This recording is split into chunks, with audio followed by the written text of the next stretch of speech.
What's up, college football fans? Welcome back to an all-new episode of the Cover 2 College Football Podcast. I'm your host, Tim Smithson, joined, as always, by my co-host, the Okie Longhorn himself. And, Dalt, before I ask you how we're doing, we have a new guest on the show tonight, one Jon Conley, a friend of the show, friend of yours, and he earned his way onto the show by sharing the podcast like we challenged our listeners to do so. And so I won't just say welcome to you, Dalt, but Conley, how are you doing tonight as well? How are you guys doing tonight? How are we doing, fellas? I'm doing pretty good. Just beat one of the toughest teams in the country. Just want to go ahead and throw that out there. The Lane train was derailed. So, yeah, I'm having a really good week. Yeah. What about you, Dalt? I'm on a bye week. My team can't hurt me this weekend. Yeah. My team can't lose an SEC game this week, so I'm here to talk about this just horrible slate of games with you guys. Well, I'm also on a bye week, but I'm not convinced that my team can't lose. So we're going to see how it goes. But again, Conley, good to have you. We're going to do our Week 6 preview. Obviously, got our recap in a couple nights ago, Dalt. We did talk about your Kentucky Wildcats and that major win over the potentially fraudulent Lane Kiffin-led Ole Miss Rebels. But, we talked about it, Dalt. Feel like Mark Stoops was kind of due at Kentucky for a win like this. Got so close. And I guess, Conley, since you're a Kentucky fan, we can talk about it for a minute. I give you your flowers for your team. What how did you take this game in? How did it go? What did you think? Well, I mean, it was Kentucky's first time beating Ole Miss at Ole Miss since, I want to say, 1978. So that was very, very nice. I enjoyed it. Well, Lane Kiffin probably said it best. Mark Stoops was definitely way out of character towards the end of the game. So signature win for the program. We should have beat Georgia. I don't want to jump into the interception too much or anything like that, but Well, it obviously a massive win, like you said. You guys came, within a potential fourth down, going for it or deciding to punt situation away from possibly beating Georgia. I know that stings a little, probably still, but major win for Kentucky. Dalt can attest. I'm not the biggest believer in Lane Kiffin, never have been as a head coach. I think he's a great offensive mind, offensive coordinator, but he can't win a big game. And that really going into it wasn't even that big a game. And it was homecoming for Ole Miss, which made it even worse, I'd imagine. But massive win for your Wildcats. And I guess, Dalt, is there any news you want to talk about before we just kind of jump right into the preview?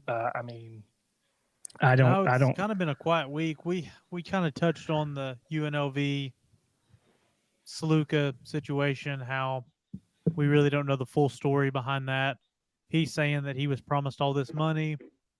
The university and the collective are saying no, he got what he was promised. And then he come back and bargain for more. But we're about to get into that with UNLV and Syracuse this week. Yep. But I think that's just kind of we'll see where that all shakes out. His stock doesn't look to be too great right now with the way they looked against I was Fresno fixing to State. say, the only thing that really seems to matter from all of that is that the backup quarterback might have been better anyway, and they might be better off with I can't even think the guy's name. Hodge Williams or something. Yeah, like Hodge. that. I knew it was Hodge something. I couldn't think of his last name, but I don't know with the NIL stuff, Dalt. We don't typically go there. It's the NILs. It's a screwed up mess in college football to me. We've talked about it. They've talked about it. I mean, the national media's talked about it nonstop. The NCAA really just dropped the ball on all this, and it's become the Wild West. And this kid claims he wanted this or was promised the money. His agent says this. The university says that. It's a nightmare. I'm not going to pretend to know anything inside info on that.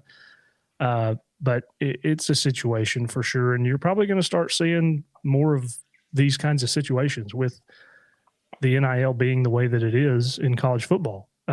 So we'll see where it goes from there. But if you guys are ready, we can get right into this week 6, already to week 6 preview. And we've got 5 games to pick. Obviously, pick against the spread. Conley, you listen.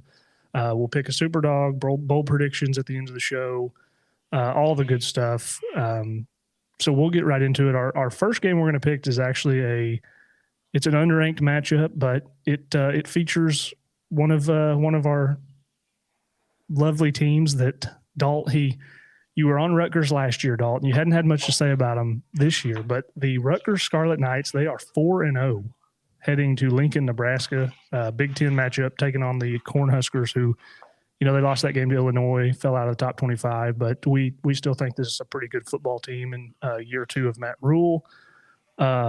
So I'll throw it to you, Dalt, real quick. This game, I believe it is at Nebraska -6.5 currently. So that's where we will pick it at. What do you what are your early thoughts on this one, Dalt? And then we'll throw it over to you, Conley. There is a ton of hype around Rutgers right now. The entrance that they had to their game the other night was cinema. And Tim Brando ruined it by opening his damn mouth. Tim Brando might be the worst. Oh, he's so bad. I tweeted that. Oh, I tweeted that. It's so bad. Yeah, he's so bad. Unfortunately for my 4-0 Rutgers Scarlet Knights, I think they're just in a little too deep here. I know that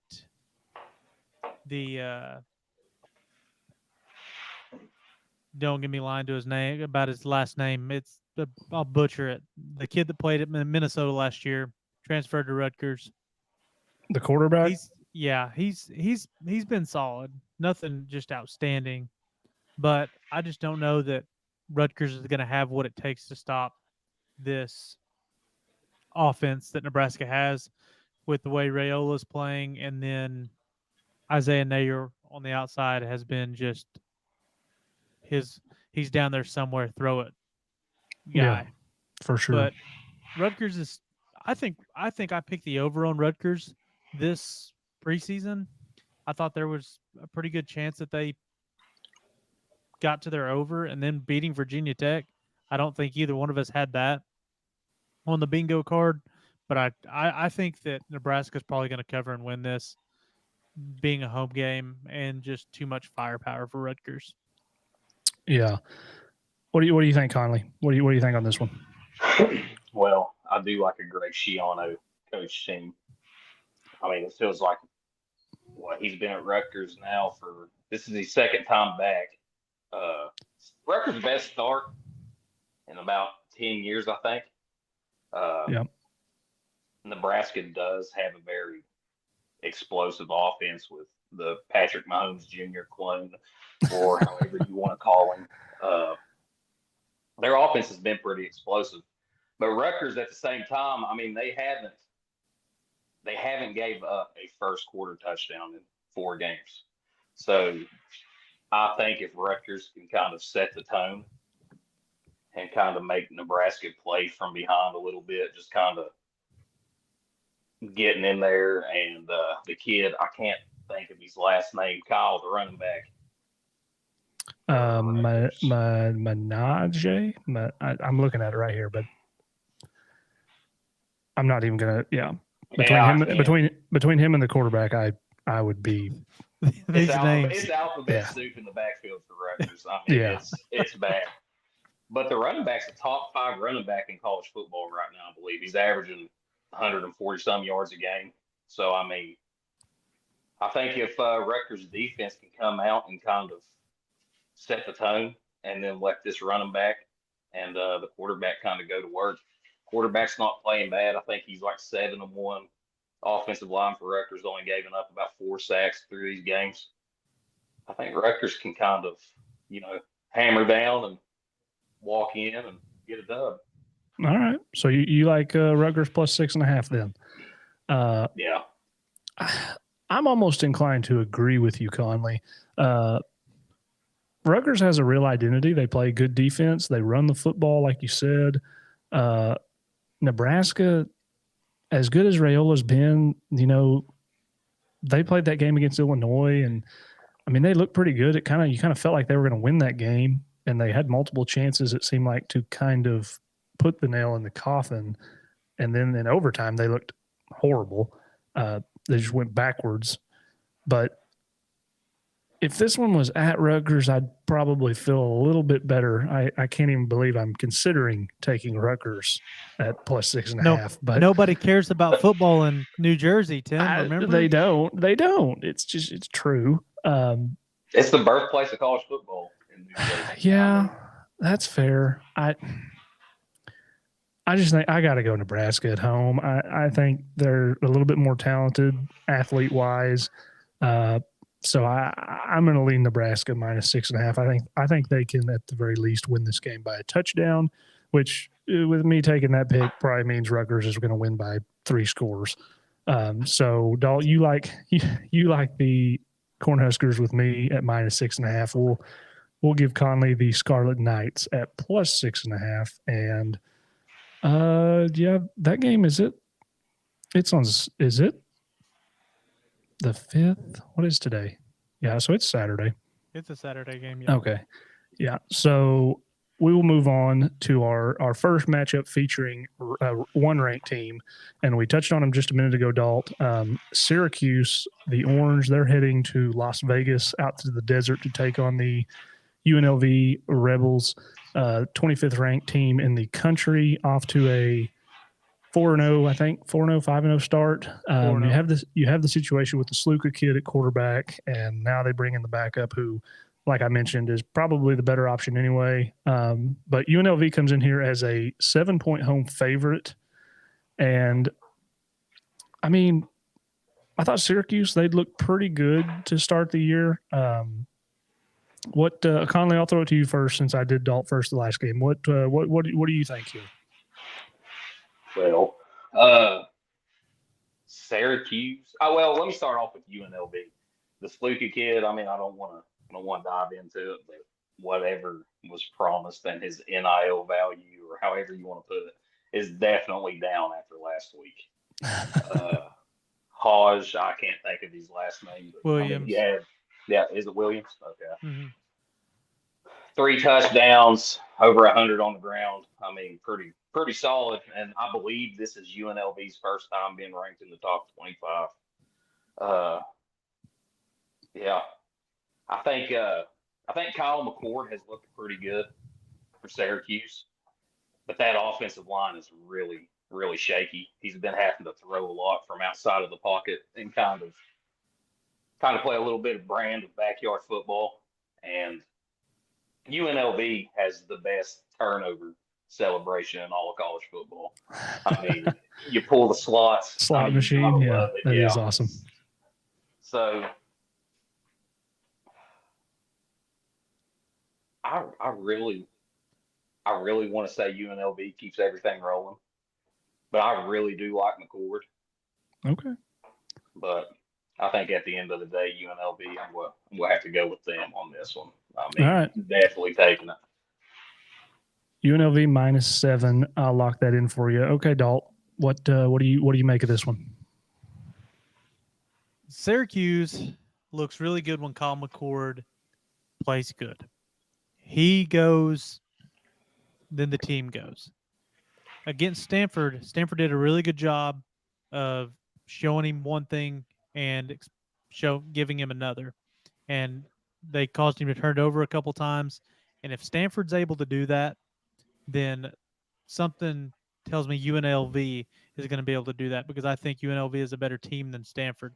But when it comes down to it, if this game does go to a shootout, I think that the uniqueness of Coach Marion's go-go offense at UNLV is the trump card to whatever Kyle McCord can do with his arm.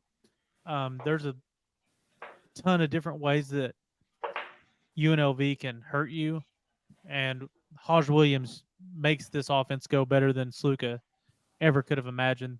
Last week, they put 59 up on Fresno State, and this is a Fresno State team that had held Michigan powerful run game to what 21 points before the pick six, Yep. something like that. I have UNLV kind of going away in this one. I don't think that this is going to be that great of a game on Friday night. I think that UNLV is going to kind of get it however they want it in this game. Man, I want to take UNLV too, but I just feel like if I take UNLV, Syracuse is going to go in there and win. I mean, you have a, proverbial Power Four team versus. I mean, this would be a great win for UNLV to kind of continue. I think we look at them and Boise State right now as being, probably your two biggest contenders for that group of five spot in the 12-team playoff. But I just don't know how good Syracuse's defense is, and UNLV's averaging over 280 yards a game on the ground, which is like top 10 in the country. Like you mentioned, the go-go offense, it's hard to defend, and it's probably gotten even harder with the quarterback change, who from everything, which we're beating it to death, but everything that I've read is, they're better off in this situation with the Williams kid.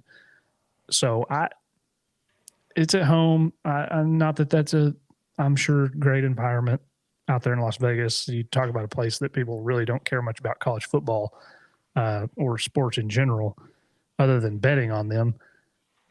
I'm going to go UNLV here too, -7. I like the Rebels. So we're when we put the graphic out, that one will look good. We all like the Rebels at -7. And so we'll move over to a little bit of ACC action, fellas. And Dalton, your beloved SMU Mustangs are heading up to Louisville,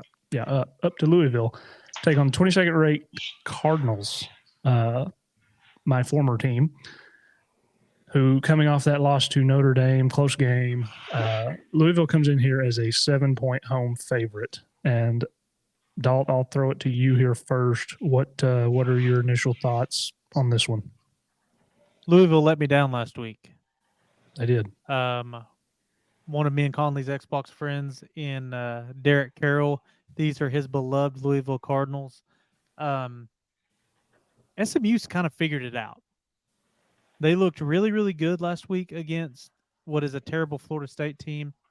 They looked really good the week prior against TCU. The defense wasn't great. They gave up 42 to TCU. They've kind of figured it out since that BYU game. And I don't mean to just get back on this train, but I did call them beating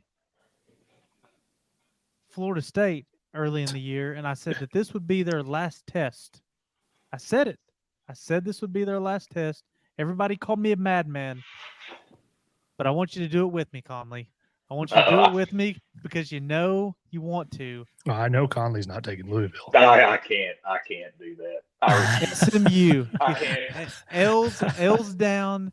SMU. Louisville burnt me last week. I will not be burnt again. Pony up. All right.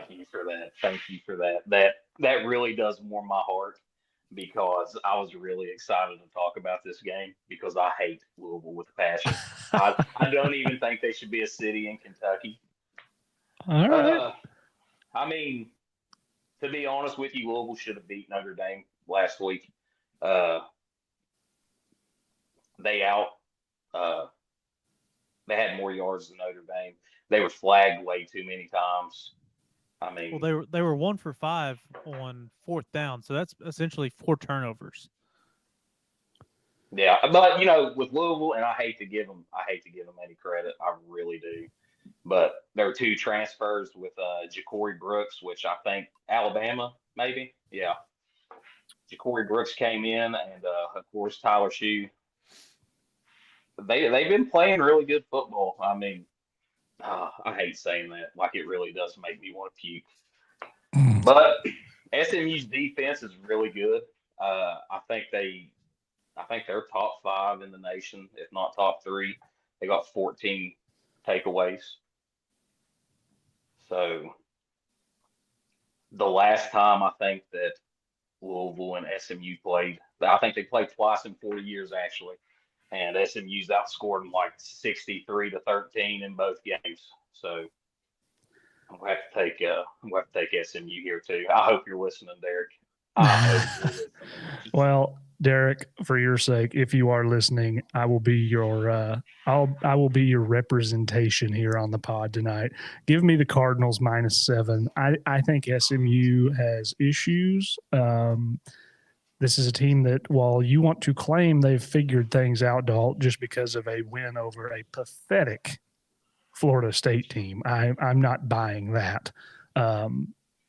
This is a team, Dalt, that your preseason MVP for the ACC is no longer even the starting quarterback. So what exactly have we figured out at SMU? I can't take the Mustangs. I'm going with the Cardinals. I think they're the better team.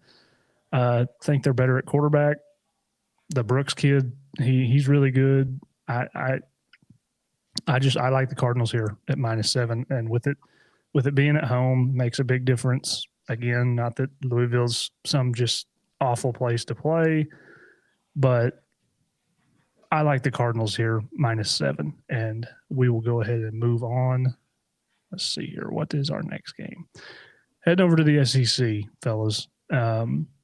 We've got the 12th ranked Ole Miss Rebels fell out of the top 10 following that loss to your Wildcats, and they are heading to Columbia, South Carolina, take on the Gamecocks, who I want to say South Carolina, I think, coming off a bye week. I don't think they played last week. Ole Miss comes in here as a 9-point road favorite. And so I think you led last, Dalt. So Conley, I'll throw it to you. What do you like here in this matchup? Just before we start, does South Carolina get Sellers back this week? Yes. Okay. What about their running back? Because I know the running back was questionable too. Raheem Sanders? I don't know if they get Sanders back or not, but I heard today, I think on the radio, that Sellers will, or on a podcast I listen to daily, that he will be back. So I'm not sure on the running back, but Sellers will be back for sure. I think South Carolina's front seven is pretty solid. I'm not going to lie. I mean, they're definitely up there. I think if their front seven can put pressure on Dart, I really do believe that it throws Lane Kiffin off because he likes that quick game, bang, bang, bang down the field. But for South Carolina to be good and productive, they're going to have to stay ahead of the chains. They're going to have to keep that running attack moving forward. Yep. And because they play a lot like Kentucky. I mean, I think they're more athletic on offense than Kentucky is. But for them to really have a chance against Ole Miss, they're going to have to stay ahead of the chains. They're going to have to disrupt Jackson Dart, throw him off his, make him hold the ball longer, because that just disrupts that whole Ole Miss haughty-toddy offense, however you want to call it. Ole Miss is the better team, understandably. I think they still win pretty easy, but I think South Carolina can give them a game. Yeah. So you like Ole Miss -9, or you think that they can cover? I don't know. That's what I was thinking. I think they can cover. Okay. I believe that if they play good ground and pound football, I think they'll cover. All right, Dalton, what do you think? Everybody loves to talk about how Lane Kiffin likes to throw the football. Lane Kiffin airs it out. All this. What Kentucky did that really threw Ole Miss off last week was they didn't give them much in the run game. Kentucky's defensive line is a pretty elite group. It's not so much that way with South Carolina. South Carolina is very good at the edge positions, not so much in the interior. They can kind of be had in the middle. I think you're going to see a more improved run game this week from Ole Miss. I think Lane Kiffin's going to kind of right the ship, but I think this is going to kind of turn out to be kind of that LSU South Carolina game. I think it's going to get a little bit shootouty. I think that Sellers being back is going to present problems for Ole Miss defense that kind of struggles with the quarterback run and the running whenever you have to worry about quarterback and running back run game. I like South Carolina here +9. I don't see them winning by 2 scores. I was really hoping one of y'all would take Ole Miss because I really want to take South Carolina. I think let's just say South Carolina. Let's just say South Carolina. Conley did take South Carolina or take Ole Miss, didn't he? No, he took South Carolina, didn't he? Yeah. Oh, I thought. Yeah, I thought he. No. I took South Carolina.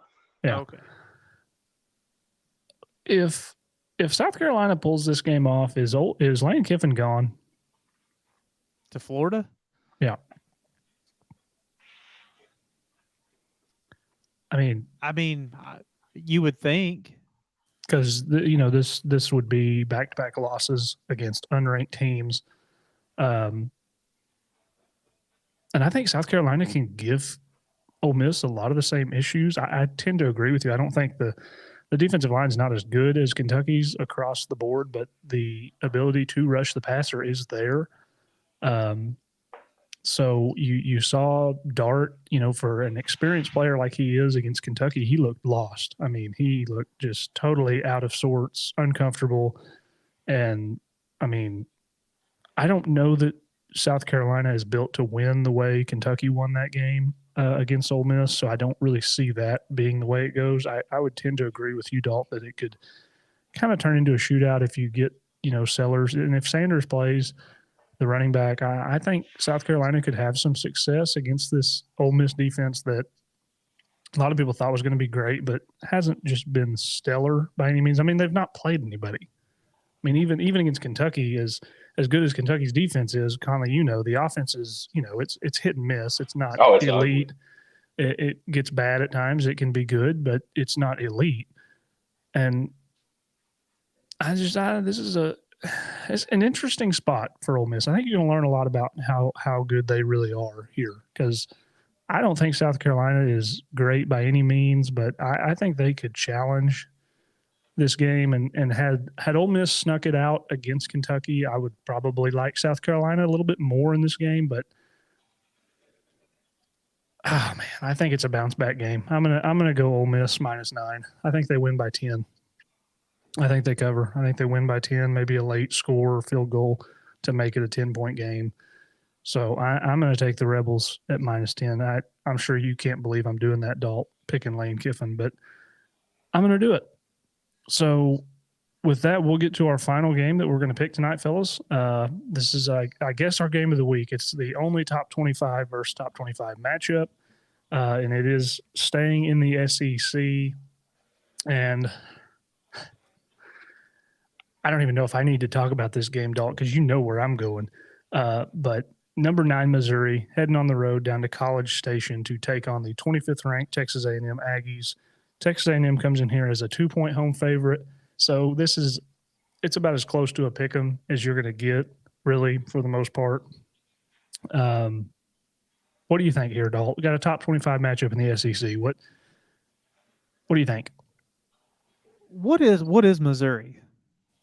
Great question. I think that's the question everybody's trying to find out about them. Are they any good? Nope. Or are they just Luther Burden good? Like, is he just the best player in the country? I mean, is he? I don't know, man. It's so hard to judge this because I've heard reports that Texas A&M's going to go back to Weigman this week. Seriously? Yeah, that's what I was going to ask. They was talking about it. If Texas A&M goes back to Weigman, they lose this game. Yeah, absolutely. The Marcellus Reed kid has been the driving force behind what is a pretty poor. That's what Eli Drinkowitz said in his press conference today that exact same thing.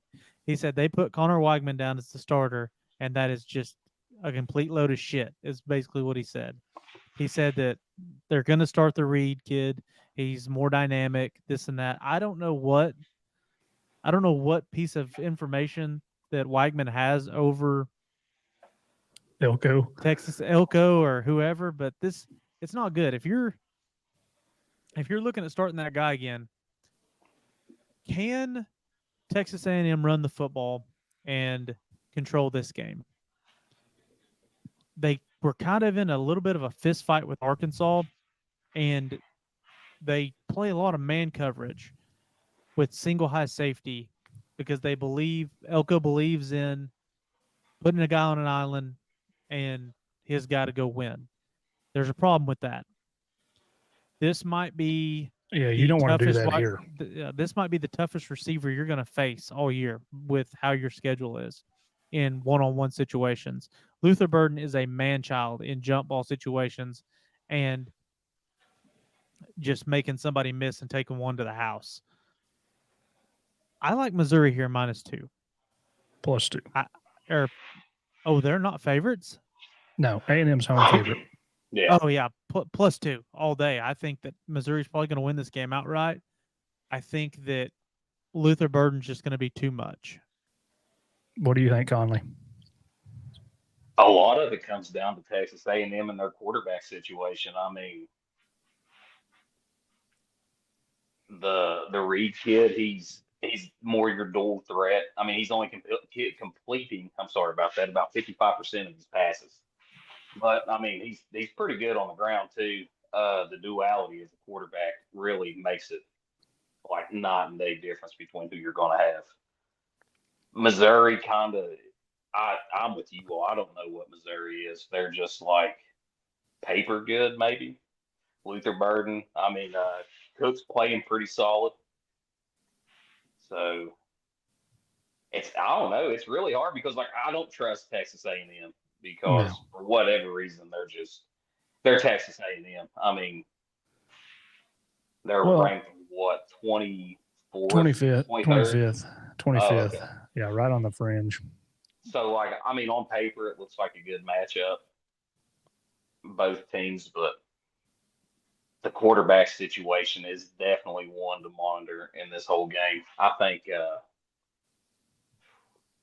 I really don't know. Texas A&M has a good defense. That's probably going to be the best defense Missouri's played up until this point.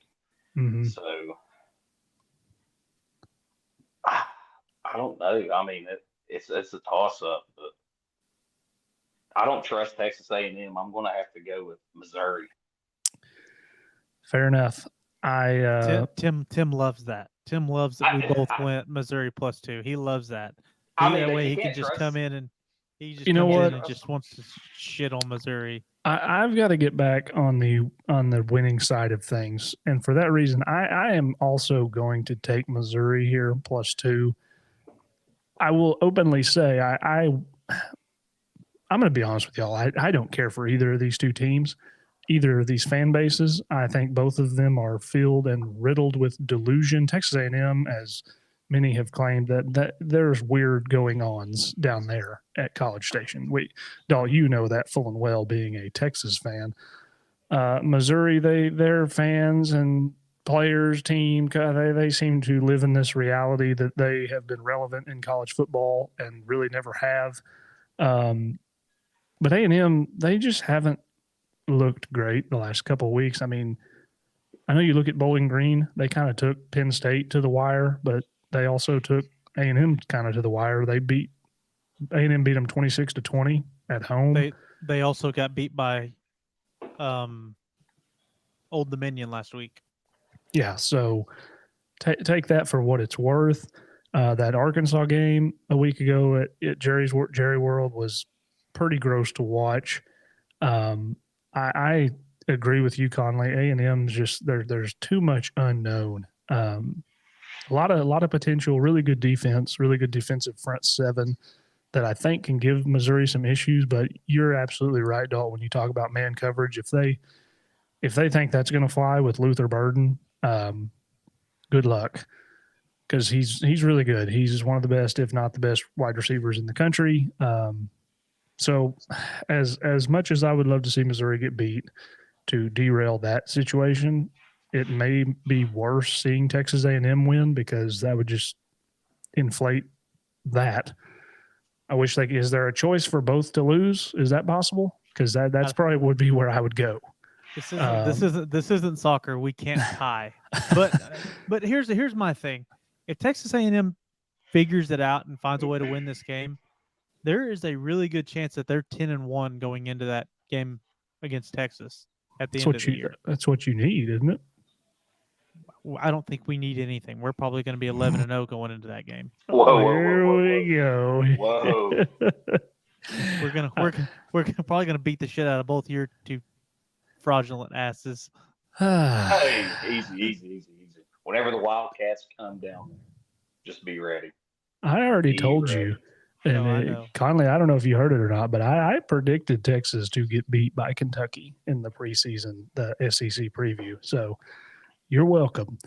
I'm going to go Missouri +2. I have to. I think they're probably the better football team. I think they're playing pretty good defense for losing that entire staff, and defense does travel. It's going to be a raucous environment, but it's at 11 a.m. So little different situation than if it was, a night game. So we'll see. But I like Missouri here at +2. And I guess with that, Dalt, that's kind of our preview for these 5 games that we're going to pick. And we'll get right into our last 4 things. We every week pick, super dog, do a bold prediction, a least surprising outcome, and one sneaky good game that maybe not a lot of people are looking at, thinking about, whatever it may be. Dalt, do you have a super dog ready to roll? I think I have the most home run super dog in the history of super dogs. Okay. My super dog is the number 10 ranked Michigan Wolverines being 2-point dogs to Washington. Yeah, that's fair. That's a home run. We talked about that today with BP. I don't. There's got to be something going on there that we don't know about. That's about as sure thing as Barry Bonds getting on base. That's fair. Okay. Well, Conley, do you have a super dog? Actually, I was just talking to Dalton about that. It's going to come as a surprise. I got my reasons behind it, but I'm going to take Vandy. Okay. Against Alabama. 22 points, I believe. Okay. I believe Vandy's going to cover. The Georgia game took a lot out of Alabama. I know it's kind of it's stupid. I'm not even going to call it a super dog. It's dumb, bad decisions. But I think Alabama's going to relax a little bit. I mean, Vandy is the SEC punching bag. So, and I really do like the quarterback for Vandy. I know he's not fantastic by no means, but I really do think Alabama's going to kind of relax, and I think Vandy's going to cover. Okay. I am going to go. I just had it. If I can go back up here, Iowa +20.5 against Ohio State. This could bite me in the butt horribly. We'll see, but look, seems good to me. I don't know. Iowa's good enough that I think they can keep it within 3 touchdowns of Ohio State. I think, you get like a, 31-17 type game. I don't know. We'll see. Does Iowa score that many points now? Hey, they're a little better. They got a good running back too, the Johnson kid. I think this will be a decent test for Ohio State, but obviously I would never pick Iowa to beat them. But I'm going to take them at +20.5. Give me the Hawkeyes. Dalt, do you have a bold prediction? Yes, I do. My bold prediction is that Florida State gets right and beats Clemson this week. Ooh. Okay. No DJU. You finally get rid of the problem. I think they get right this week and they beat Clemson. That's my bold prediction. All right. I was Conley? actually going to piggyback off that. I had a feeling. I mean, FSU is really bad. I mean, I can't even lie. They're playing a really bad brand of football. But for some Idiot. reason, I don't trust Clemson. I know everybody was pretty high on them in the preseason, but I think Florida State kind of lives up to all the preseason hype too, all that spring and summer hype, and I think they kind of squeak one out. Is that game in Tallahassee? Yes. Okay. There'll probably be more Clemson fans than Florida State fans there, but I will give you all that. And my bold prediction is certainly bold because I just don't have a lot of faith here, but it's a bold prediction for a reason. Michigan State upsets Oregon a week before they host Ohio State. Maybe a little bit of a classic look ahead spot. Seems unrealistic, but that's why they call it a bold prediction, fellas. I give me the Spartans upsetting the Ducks on the road also in Eugene. Would be quite the scene. So that is my bold prediction. Dalt, do you have a least surprising outcome, situation, whatever it might be? Give it to me. If we had this Josh Pate, Sarah McLaughlin segment, this would be it for me. The Auburn Tigers are about to get absolutely hammered by Georgia this week. You talk about some frustration that is about to be handed out to this very, very bad Auburn team. Peyton Thorne is probably going to have about 7 turnovers in this game. Okay. Conley, you got least surprising? Actually, yes, I'm going to go ahead and circle right back around to the Alabama Vandy game because because I know deep down that Alabama's just going to keep that offense rolling. I mean, that offense, the first half looked great against Georgia. And as much as I want Vandy to cover and all that, I'd be willing to put money that Alabama scores 70 plus points this weekend. Okay. My least surprising, man, I hate to do it, but I'm going to say Clemson. I'm just going to circle back to you guys' bold prediction. I think Clemson absolutely just drives Florida State further into the ground, puts the nails in the coffin, and closes up shop on that situation.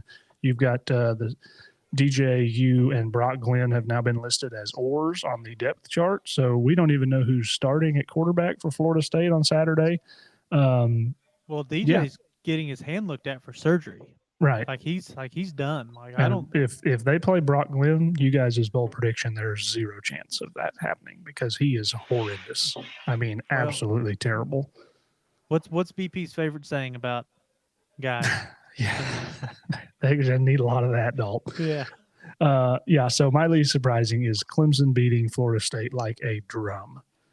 And fellas, we will finish off here with a sneaky good game. If you've got one, what's one flying under the radar you think could be a good one that maybe nobody's really talking about? Maybe a lot of people think it's going to be a blowout. What do you got, Dalt? You got one? Yeah, I got one. 11 a.m. on the ACC network. 2 1-loss teams in the ACC. Boston College and Virginia. Okay. Virginia is a 1-point favorite. Have they announced if Castellanos is going to play or not? I would imagine not, since If Virginia is still favored. Okay. All right. Conley, what you got? I think I'm going to be a homer, and I'm going to go with the team that is about 20 miles up the road from me. Marshall and Appalachian State. All right. Not a lot of burn from neither one of the teams. I understand that. Nobody really wants to talk about Marshall and Appy State, but I think with everything going on weather-wise, and Marshall's played pretty solid this year, to be honest with you. I mean, I know they kind of got dog walked against Ohio State. But hey, Marshall's a pretty solid team. I'm pretty sure App State's a 3-point favorite, but everybody down here has a big hurt on, so I'm going to take Marshall. And I think that'll be I think it'll be a pretty solid game. I was gonna pick one, and I'm now changing my pick because I don't know. I wanted to do Arkansas, Tennessee, but That's not going to be a good game. the more I think about it, I feel like I just want it to be a good game, and it's just not going to be. Tennessee's coming off a bye week, aren't they? Yeah.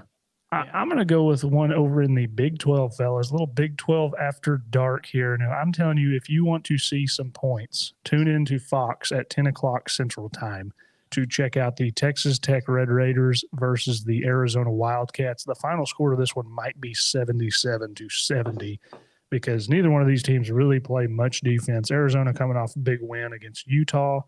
Got Texas Tech coming to town. Texas Tech 4-1, 2-0 in the Big 12. Have not looked good doing it, but they're there. This is a pretty pivotal conference matchup early in the season. 2-0 team versus 1-0 team in Arizona. So I think you're going to see a lot of points. Going to be an entertaining, classic 2010s Big 12 matchup in Texas Tech and Arizona.